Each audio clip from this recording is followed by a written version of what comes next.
Alrighty. Welcome to the Ring Boys, episode 2 officially.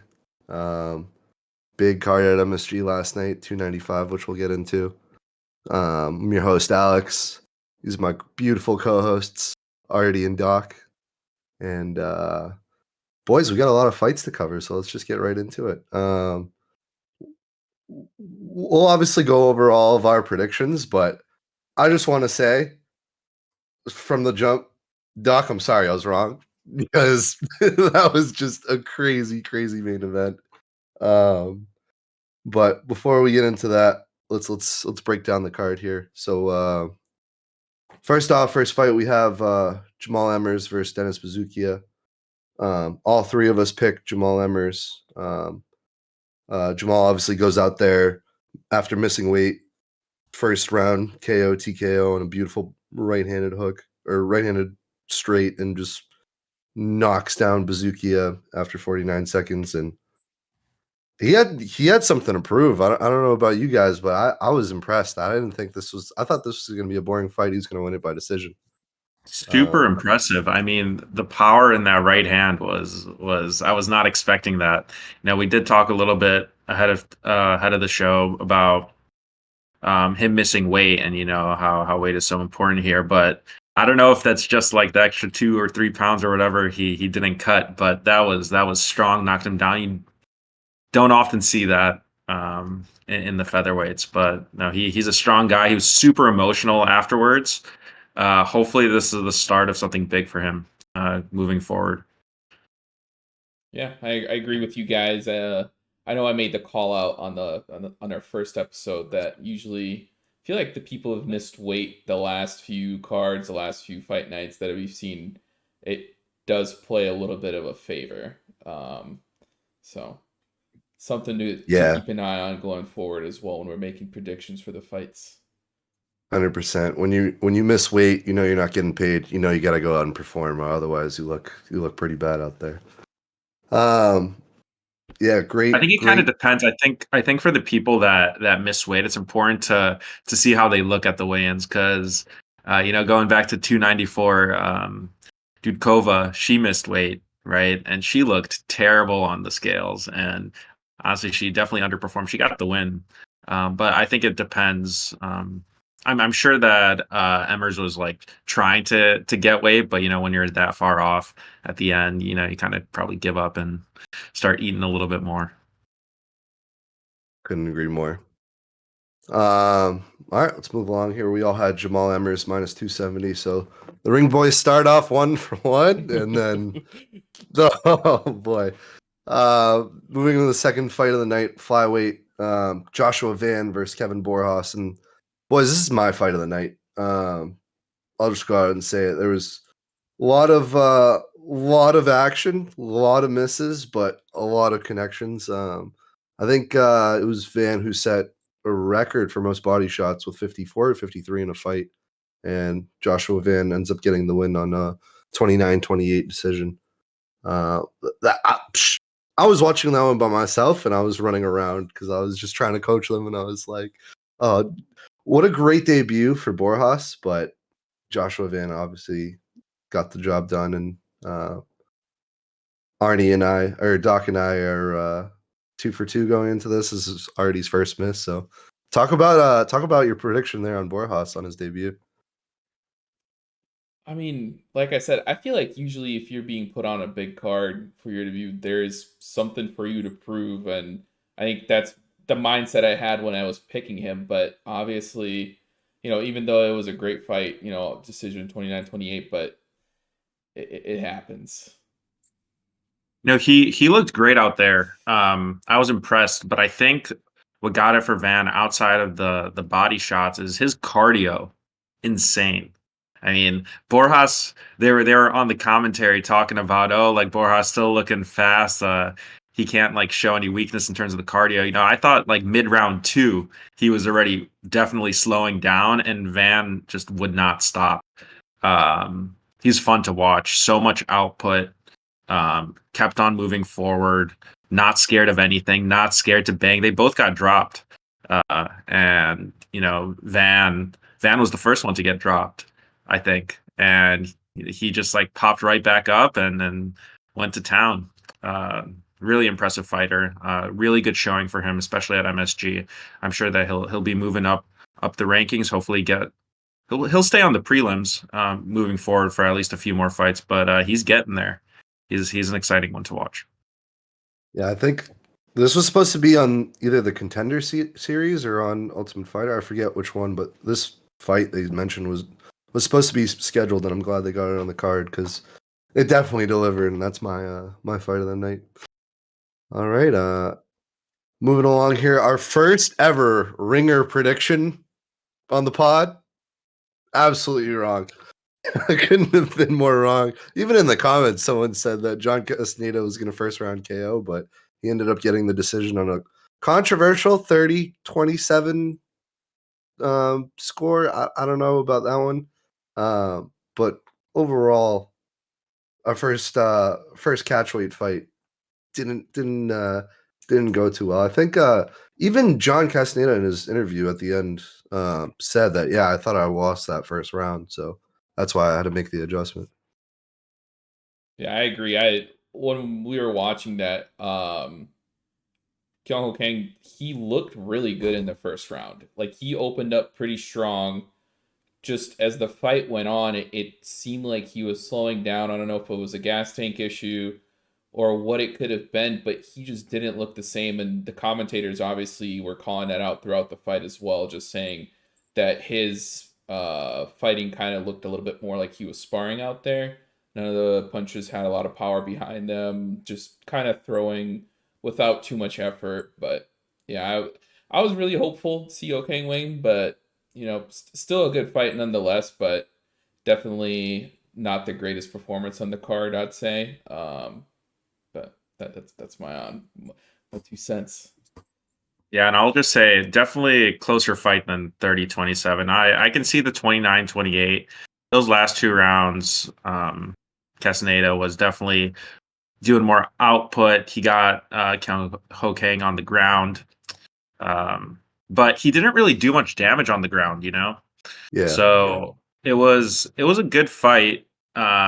Again, cardio seems to be the theme so far in the early prelims, but definitely looked like Kyung Ho Kang. He was breathing heavy.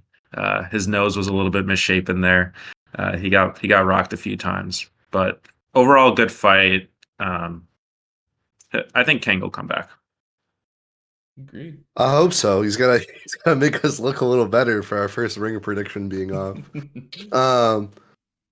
Before we move into the last fight of the early prelims here, just Castaneda 2 minutes 18 of control on the ground, and But it was controlled out, like the control that no he damage. had. Yeah. Yeah, I think He just like put him down there. Yeah, Ho Kang, when he was taken down, it seemed like he was in a pretty favorable position to be on bottom. He was pretty close to the fence the whole time when he was in the bottom position, so it seemed fairly easy for him to defend, and he was able to get up a couple of times as well. So, yeah. And this is back to that discussion we just had with missing weight cut. This was a catch weight fight, so I don't think they needed to make weight, but it seemed that they both were going to. I don't know the full story behind that, but Yeah, I was surprised when we were watching it. It said catch weight. Yeah, I think the story was that Castaneda had some sort of infection. He was taking antibiotics and had doctor's notes saying that he couldn't fully cut. So as long as it's not those Russian vitamins, but we won't get into that yet. All right, last fight of the early prelims here, lightweight between Jared Gordon, Mark Madsen, and I love you guys, but I'm not going to say you guys were wrong, but you guys were wrong. Jared Gordon comes and just out of nowhere looked like he was going to lose this one in the first early round and just gets that first round TKO. Hops on the mic and just says, yeah, I was doing heroin in, NYC subways, and now I'm winning at Madison Square Garden. It's just a crazy story. yeah, I think he had a lot to prove coming into this one, especially with the kind of a bad luck streak that he had. But that fight was taking shape to be like a really good fight, and then Madsen out of nowhere, just I don't know what's wrong with the chin, brother got absolutely rocked. Like it was crazy. He fell down. It looked like he like basically jump fell. But great knockout for Jared Gordon. It was a good fight to watch. So I mean, I was watching that fight. I was thinking about our prediction. I was like, Madsen looks fantastic. He was pouring it on. He looked so good, but then I think that age caught up to him. He was like his shots were no longer as good. Like the wrestling wasn't really there. And then and then he started getting pieced up and he got dropped. And first 2.5 minutes, that seems like that's where his gas tank ended. But he was putting on a good performance. I don't know where he goes from here. This is 2 in a row. But I was excited to keep watching it, and then it just seemed like he stopped. He stopped. Jared Gordon absorbed the damage in the beginning, and then threw some of his own. Yeah, Jared Gordon, had to show up after that Patty fight, and I told you boys, and he did. He delivered. It didn't look like it in the beginning. No, he was definitely fighting a losing battle at the start, and then he just decided to sit up in his gaming chair and handle business. Exactly. So yeah, a decent start to the early prelims here. Just overall for prediction accuracy, we got Arty 1 for 4, myself 3 for 4, and Doc 2 for 4. So hot start for me going into the prelims here. Moving along, we got Nazim Sadikov and Slava. His nickname's too good not to just use. So first and only draw of the night. Great fight. I mean, we all knew that this was going to be a good fight going into it, but to say the least, that Nazim has a great second round comeback. Slava still, somehow stays alive while he's just gushing blood all over the mat. And Nazim, had that takedown after the leg kick, had him dazed, but didn't finish his dinner. And that's what inevitably led to the judges' scorecard of 29-28, 28-28, and 28-28 on a majority draw. Yeah, it was kind of hard to watch. I think we were both going through it, but this was my fight of the night. Pretty easy to like. It was a great battle to watch, but I wonder if there's maybe a little bit of lack of experience from Nazim, because when he did get him to the ground and he had him dazed, he didn't do any damage. But also, all the everything to Slava just to kind of keep it defensive when he was on the ground and not let Nazim finish him. And I know the commentators were calling out for him to make him stand back up, and he probably could have gotten it done back up on the feet, but it still a great fight to watch. This was pretty exciting. We're really hyped for watching this one. So Yeah, and before the scorecards came out, we were talking. We were like, "Yeah, dang, this is going to be a draw." I think this was a great performance for Borshev. I think Sadikov's exposed a bit. I think he needs. I know Artie over here was telling us to watch out for Nazim before the card started. I don't know. He didn't look good in the first round. Yes, he came out strong in the second round, similar to how he did against McKinney. But he's not a top level contender right now in my eyes. But great performance by both. The Russian dancing at the end. I was hoping it was going to be Borshev awesome. Dancing on top of a lifeless body, but a little bit more respectful here. Had a little dance party on the draw. And Artie, I'll let you defend yourself in a moment here, but to his defense, Nazim looked pretty solid. He was just incredibly reckless. Like, I know it was a draw. In my mind, in my humble opinion, I think Slava did enough to win, but it is what it is, I guess. And Nazim had so many opportunities to, finish this before it even led to a decision. Yeah, do you want to add anything? Yeah, I was calling it out, the recklessness from Nazim, especially in the third round. I don't know what the game plan was. He had some great people in his corner telling him exactly what he should be doing, but he came out there like head down, absorbing every single shot that Slava was throwing at him. Just it didn't look right in the third round, and I wonder if it's because he was looking for the finishing shot, but it was never there. I think the approach should have been a lot different from his end, but It was still very exciting. I'll be happy to see Nazim and Slava fight whoever else when they move on. But it was a great fight for both of them. Yeah, since it's a draw, I'm just going to scratch it from our prediction accuracy. So instead of 13 overall fights, we're just going to do it out of 12. If those for you listening and watching at home disagree and want us to include that, let us know in the comments. All right. Sadly, we have to talk about this next fight, even though as much as I don't want to. It was a moment where Arty was like, "All right, I'm going to the bathroom. I'll be back." I was like, "All right, now I have to watch it." But Mateus Rebecki at minus 700 when the fight opened up, fighting Roosevelt Roberts. I mean, come on, we knew this wasn't even. This was so one-sided. Great arm bar from Rebecki.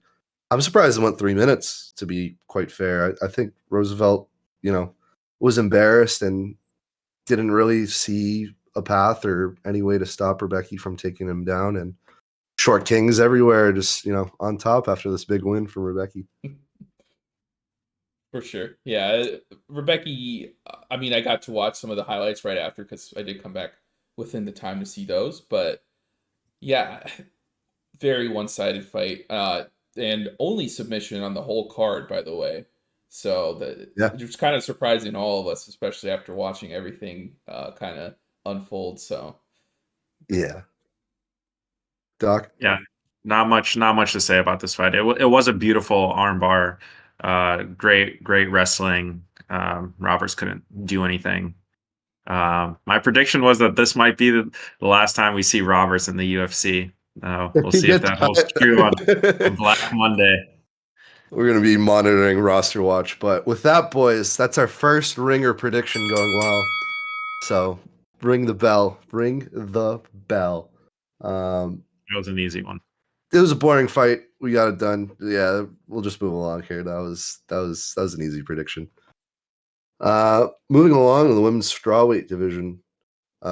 Tabitha Baby Shark, Ricci. Where are we still struggling with pronunciation, or was it Riki? it was Riki. They said it on the Riki. Okay. Yeah. All right. I apologize to my fellow Brazilians once more. Against Lupita Godinez. This one goes the distance and just ends up being the decision in Lupi's favor on 28-29, 28-29, 30-27. Another questionable scorecard. I don't know how you can give that 30-27. That was a really good fight. I was entertained. Overall, just the judges, man, it was just interesting scoring, just similar to Nazim. Maybe they misscored. I don't know. We'll have to go back and look, but still a great fight nonetheless. Yeah, definitely an exciting one for the women's strawweight division. I fully agree. I watched the whole thing. I don't know how Riki got a 30-27. No clue. 28-29. It should have been 28-29 all the way through.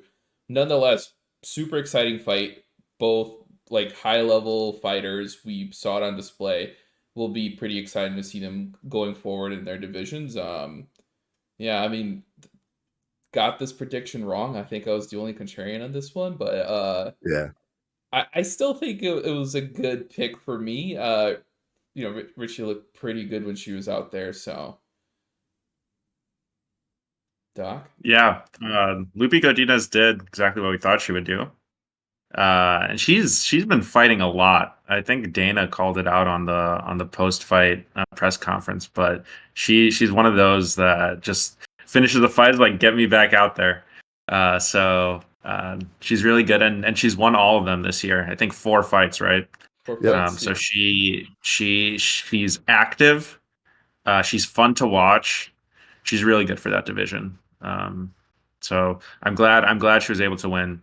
Her stock keeps rising with the company. I will say we'll obviously touch upon the Dern fight here shortly, but Angela Hill beat Lupi, so it's just something to keep in the back of our minds here. All right, moving along. I think this is the last fight of the prelim. Steve Urkeg, as I like to call him, my boy, my absolute Aussie brother right there, against Alessandro Costa. And before I start touching upon this, Doc, you're the only contrarian on this. This was the first underdog No, this was a third underdog, fourth underdog you took going into the whole fight before the main card. And I will say, didn't go quite well. Didn't go quite well. He looked good though. I'm excited to watch Costa fight. And Ursig, the odds didn't make sense to me. Minus 205 for this guy. I thought he was essentially unproven. And I thought Costa did really, really well. A little bit reckless at times. Yeah, he lost, but I don't think this lowers his stock at all. He's an exciting fighter, especially in these like flyweights. They have endless energy, endless output, and Costa's a dangerous man. So we'll see how Usyk does in his next fight. But I think that he was a bit too hyped up for this fight. Yeah, I think I called it out Friday night, but I think the height made a little bit of a difference when they were on the ground, and Steve definitely looked like he had the better wrestling, and kept it fairly like even, and just the wrestling I think is really what put him ahead. He had 6 minutes and 29 seconds of control time. It looked really good on his end, so but really good, really exciting fight to end the prelims. Yeah, Steve with a big first round. Alessandro Costa was more disciplined in the second, but ultimately Steve ended up getting that decision. All right, into our first ever pay-per-view, boys. We got a featherweight fight against Pat Sabatini versus Diego Lopez. Obviously, Arty and I taking Diego Lopez at plus 102. Doc saying whenever he takes Pat Sabatini, he gets burnt by him, so he has to take him, and then he gets burned by him. So it's it's art. That's just very poetic. Diego Lopez just fantastic.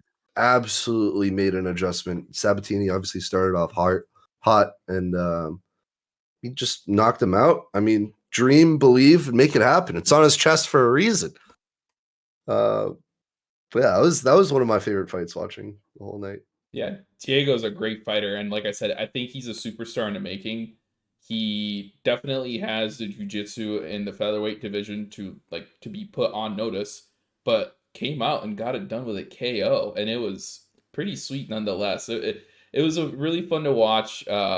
Just excited for Diego Lopez and see how he ends up in the featherweight division. I think a lot of people are putting the chips on his table because he is really good.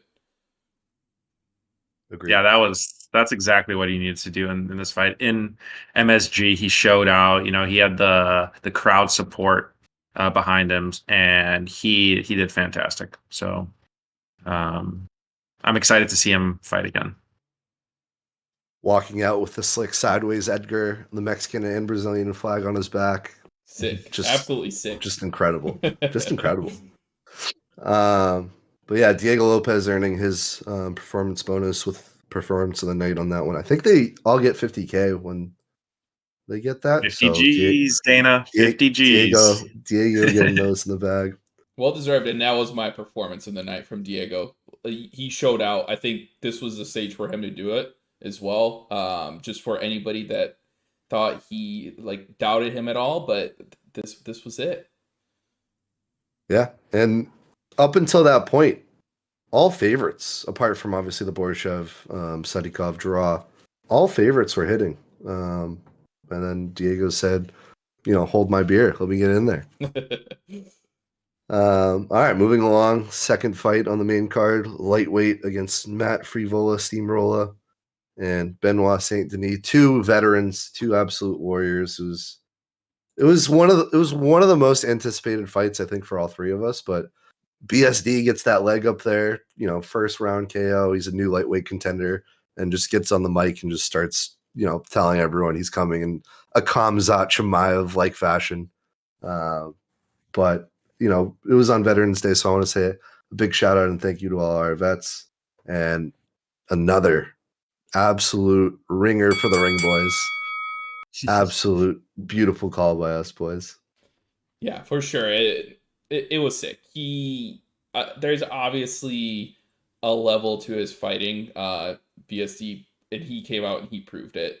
I'm excited to see where he ends up. I don't know what the Justin Gaethje call out was for the BMF title. That's not happening, but still excited where he ends up. I'm hoping he continues to fight. Maybe we'll get somebody in the top 10, somebody closer to his ranking. So it'll be good. Yeah. It's good that he got it done in the first round because, as I called out ahead of time, I think that his gas tank is a little bit questionable. But he looked fantastic. And it was good that Frivola's chin has already been tested a few times, and you kick him with that leg after getting knocked down in a few fights ago, and you face plant him. So it was nice to see BSD is the real deal. If he doesn't fight Gaethje, I really want to see maybe like Fiziev when Fiziev comes back from his injury. Fiziev against BSD would be a banger. Maybe not next fight, but maybe in 2 fights or so. Yeah, God of War getting his performance bonus of the night and granting us our second absolute ringer. Yeah, no, I couldn't agree with you guys more. Hopefully, he gets a ranking now while he's counting out for the number 2 to get in the ring with him. I think I was listening to the post press conference, and Dana mentioned that it's an opportunity to throw him on a main event in France at some point. So BSD in Paris against Raphael, wouldn't that be beautiful? Yeah, I guess we got to move along here and talk about the strawweight fight between Mackenzie Dern and Jessica Andrade. At this event, this would make Jessica Andrade be the first woman to become someone who competes in 5 times in a calendar year in the UFC. Going into this, obviously, Mackenzie Dern never been finished in her career, fighting a lot of personal issues, as we mentioned on the first episode of the pod, but it's as high a level as jiu-jitsu gets. She's a submission specialist, and she didn't show it at all. 4 knockdowns, I think, in 1 fight. Jessica's back, with the former champ prevails. Dern looked like she had a lot on her mind. Wasn't the same fighter that we were watching previously, and it wasn't the same fighter who obviously beat Angela Hill. So Andrade comes back. I think Jessica Andrade wanted to pay off her divorce first. So congrats to her on coming back. And just like my great ideas, this was the first one. Apart from the Ho Kang one that we all missed, this is another one that we missed. And I'm just gonna play the world's smallest violin to say we were all wrong on that one, boys. Yeah, I don't know how I got sucked into this one with you guys.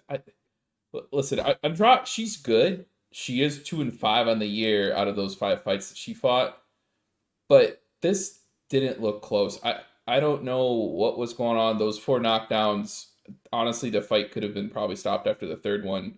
They got let back up. The 4th one was very sad. This was, we could see Mackenzie Dern pretty emotional in the background as well. Obviously, like we said, fighting a lot of personal issues as well outside of the UFC. And yeah, just not very close. Andrade came out, proved where she's at, the number 5 contender, and we'll see where she goes from here.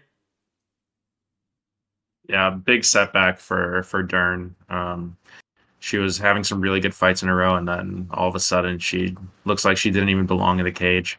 I'm going to blame this one again on, I think, the personal issues definitely going on in her mind. And yeah, tough to see her get dropped like that and really not sticking to the Mackenzie Dern that we all know.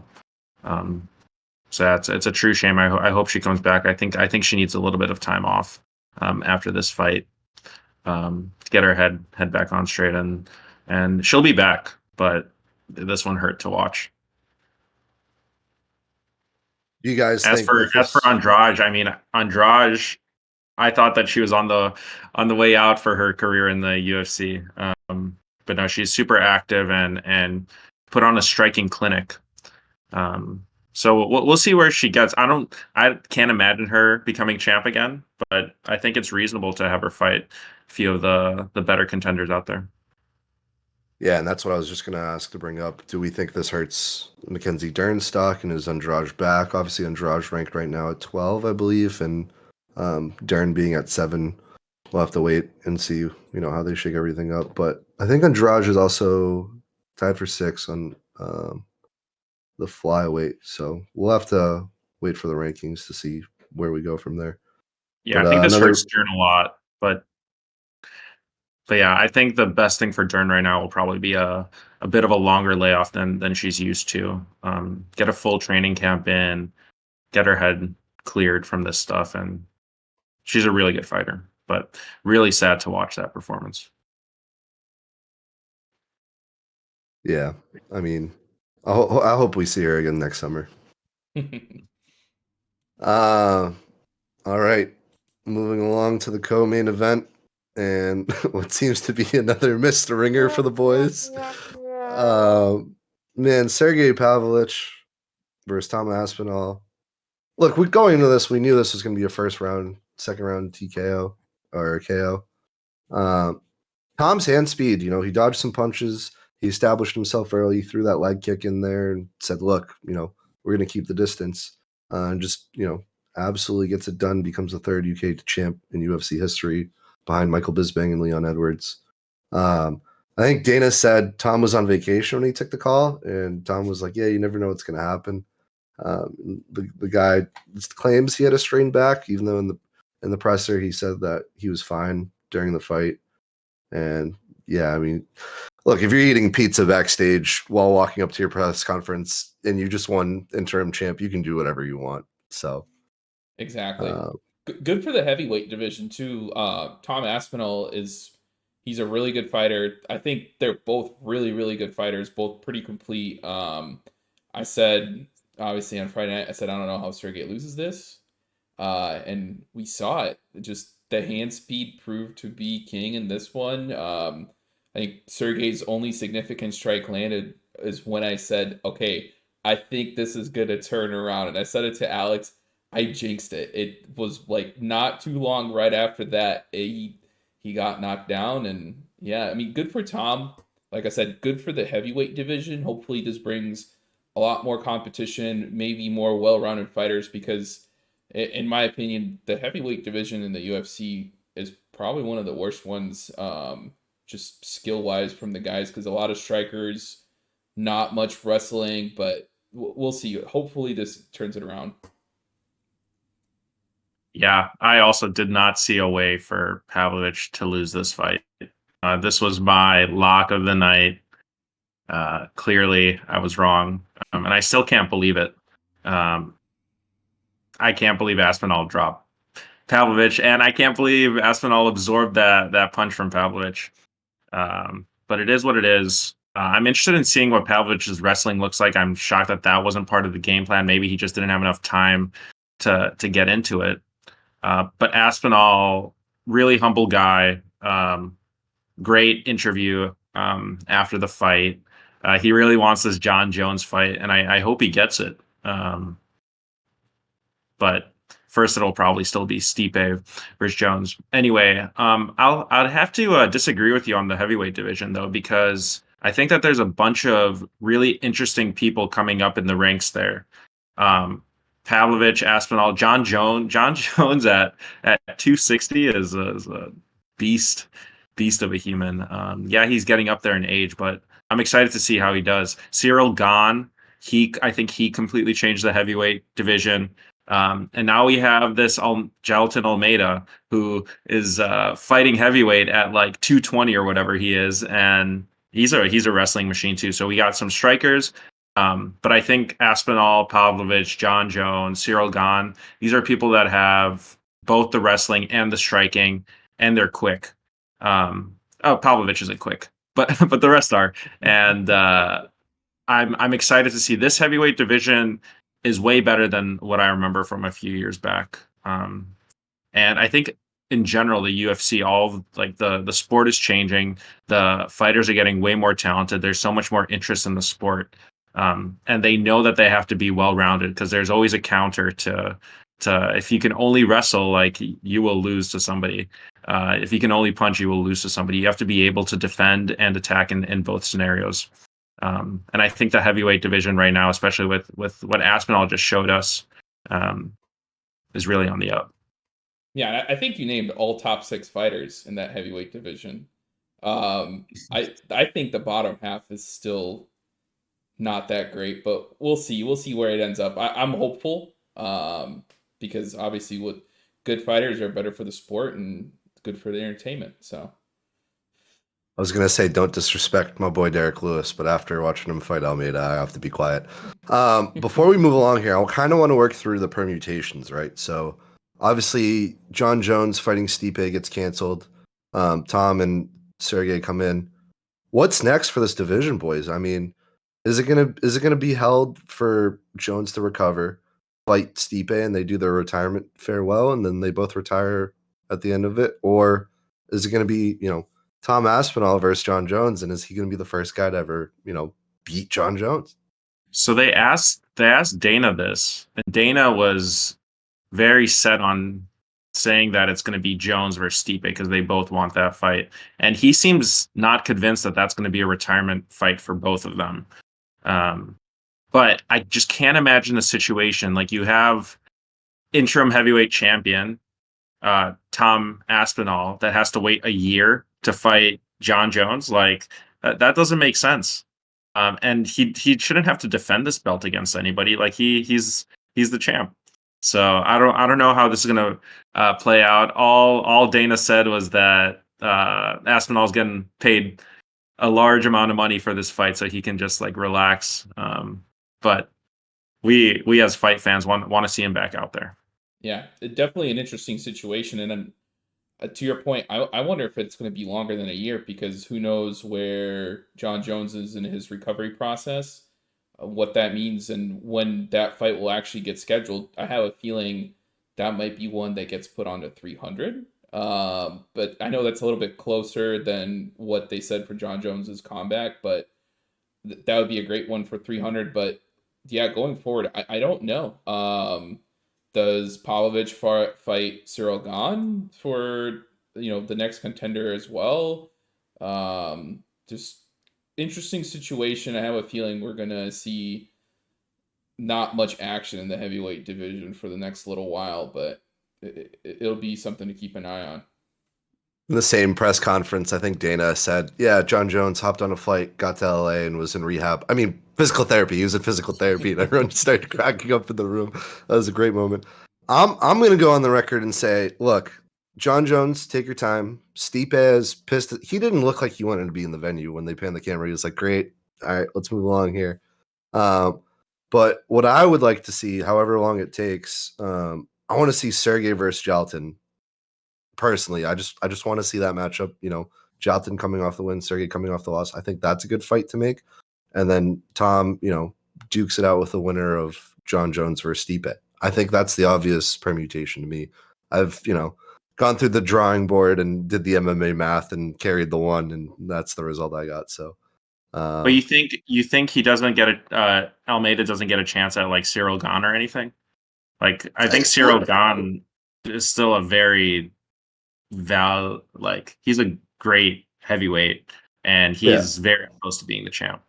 absolutely, but we're going back on our word and saying we want active fighters. You know what I mean? It's like Gone. Didn't he lose twice, or did he? No, he won. He won and then He won. lost to John Jones, but Okay. that would put him out of a fight. I mean, he hasn't fought in a little while now, and that will put him out Yeah. even further. Like, you got to keep these guys active, or you can't waste young talent. It's just it wouldn't be good to see from a UFC perspective, but Yeah. we'll Yeah. see. I mean, we're just the fans. We're not the ones making the fights. These are just our thoughts. So we'll have to wait and see. Obviously, what's going on in the heavyweight division. All right. Should we get into the main event? I mean, We have to. I will say before we get into the main event, all four of those winners, in order: Diego Lopez, BSD, Jessica Andrade, and Tom Aspinall, winning performance of the night bonuses. So 50 G's in the bank for all four of those. Congrats. All right. I was wrong. We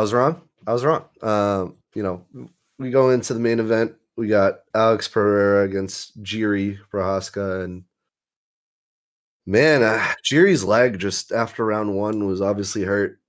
Alex didn't look too dominant in that round 2 until he did, and then just came, screams of early stoppage. But when you watch it back, I think it was justified. I think Pereira did more than enough to get it done. Jiri fell flat on his back. It is what it is. Nothing we can do.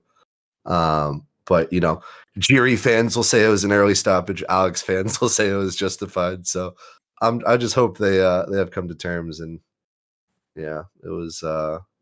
We were wrong. We were wrong. Artie and I were wrong. So Yeah. I'll let him defend himself now. Yeah. Chill on the Wii over there.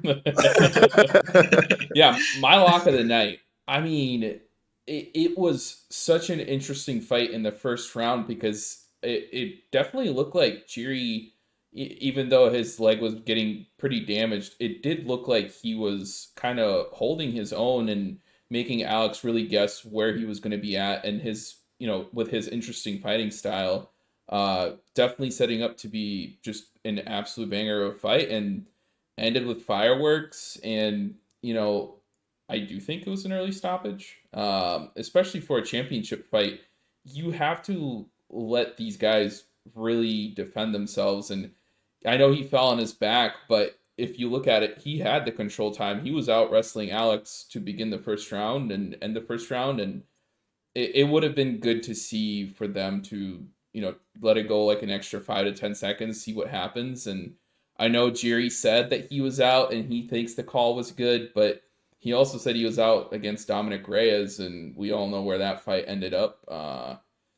Yeah, it was interesting, and obviously my lock of the night not going for me, but as a fight fan, this just overall a great fight. It was really cool to see both of them go at it. Yeah, I'll say that Doc, this was Doc, before you go, be easy on us, please. Yeah. No.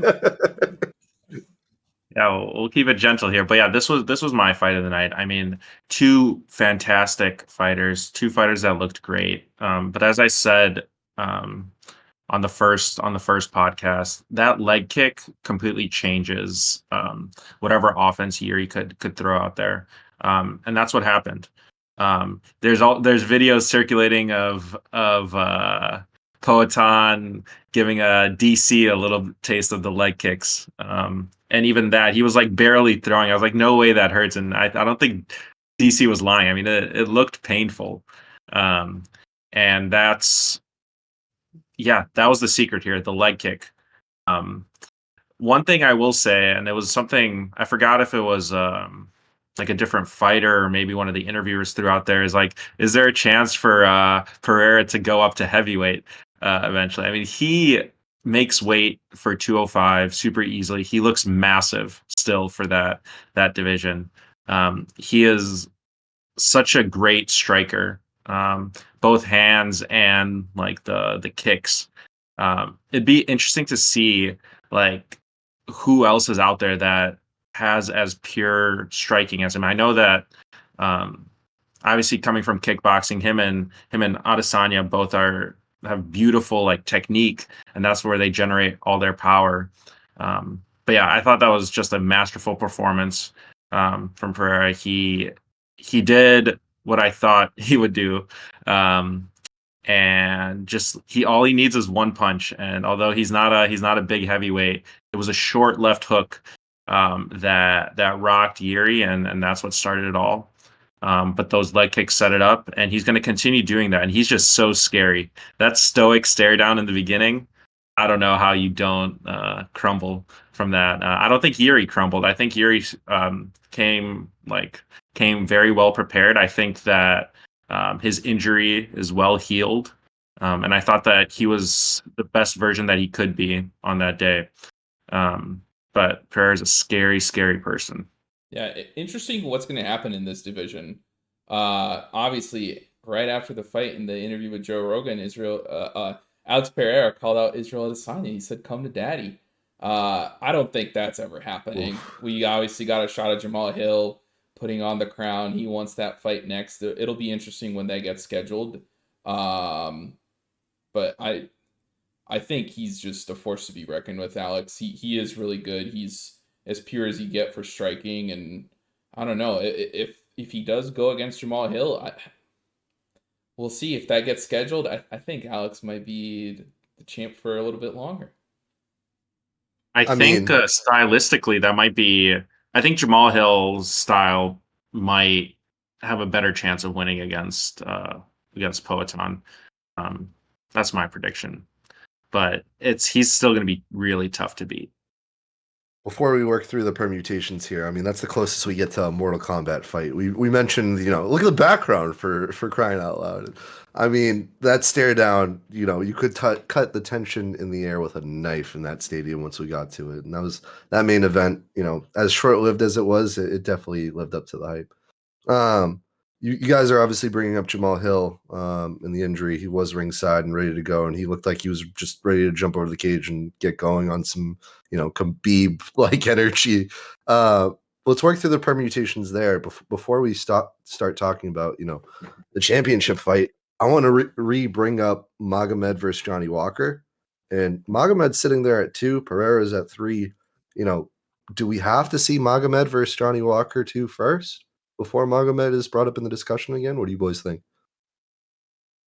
I mean, I think so. I don't think that fight will be close. I don't think it was close to start out their fight, Magomed and Johnny Walker, but I don't think it would be close the second time either. But I don't know if that necessarily gives him a good enough win to really put him in that conversation again.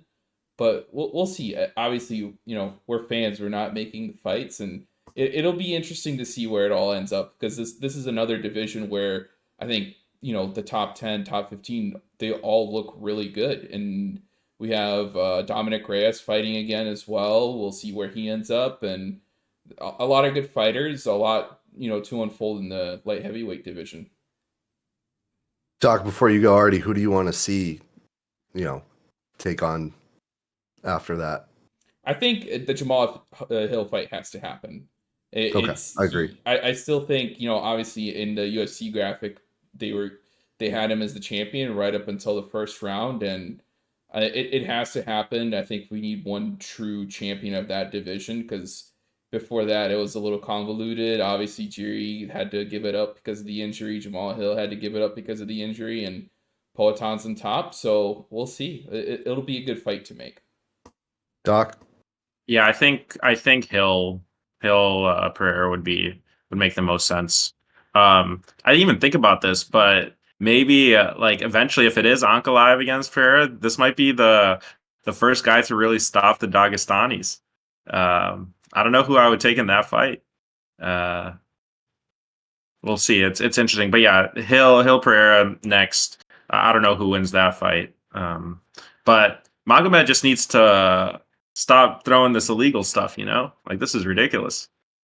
Exactly. Agreed. Yeah, and with Jan and Rakic getting announced as well, it'll be interesting to see where we end up after that fight too. But I also got to think like if Jan wins that, he's what 42, 41?